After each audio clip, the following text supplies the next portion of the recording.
2024 Kia Forte rental car review. This is probably a base model because it's a rental and that's what they give you. This car is, I don't know what engine's in it. I don't know if you can get more than one engine option, but whatever is in this car is not very peppy at all. If you flip it over into sport mode and shift it manually, it's not bad, which is nice because when you're in some heavy city traffic, it helps it get out of its own way.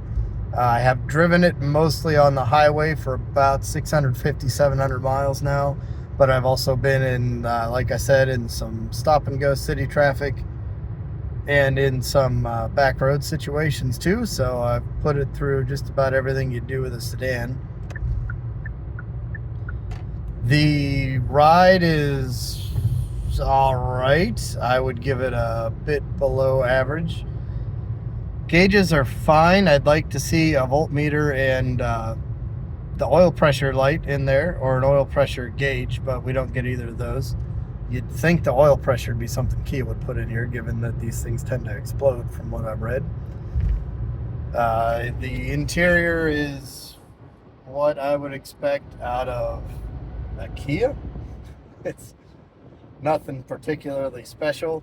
I do like that it's got knobs to adjust the HVAC. A lot of higher end cars that I've been in, you've got to adjust it on the display up here on the touchscreen, and I absolutely hate that. I think it's terrible.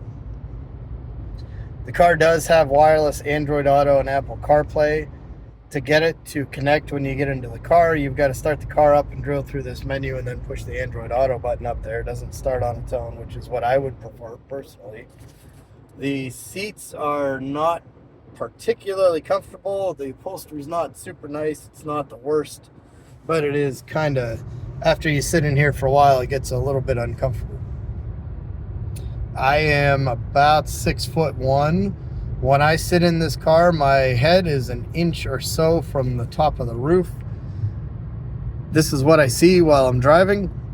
So when I get to a traffic light, I have to kind of duck down to be able to see everything all the way out the window. I tried reclining the seat back further, but the steering wheel, at least not that I could figure out, does not adjust forward and back. All it has is tilt, so that doesn't really do me much good because my arms aren't long enough. Layout on the steering wheel is fine. It's got some buttons up there for the stuff that you would want to mess with, kind of the things that you expect there, the entertainment things and the cruise control. Speaking of cruise control, this one does not have radar assisted cruise, so you have to make corrections yourself when you're on the highway, which isn't the end of the world, especially for those of us that are old enough to remember cars that didn't have cruise control at all.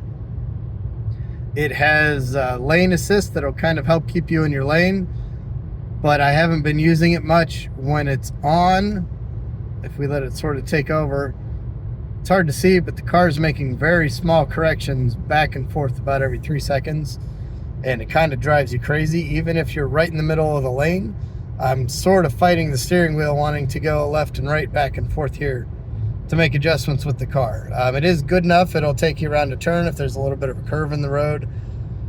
But when you go past an off-ramp, if you're in the right lane, assuming the off-ramp's on the right, the car tries to take you down the ramp instead of staying in the lane you're in. So I've been leaving that feature off. And that is pretty much everything I can think of to say about this car. I would not buy it unless this was the only car I could afford and I couldn't move into something a little bit nicer. I'm not particularly impressed with it, and it's not something that I would want to own.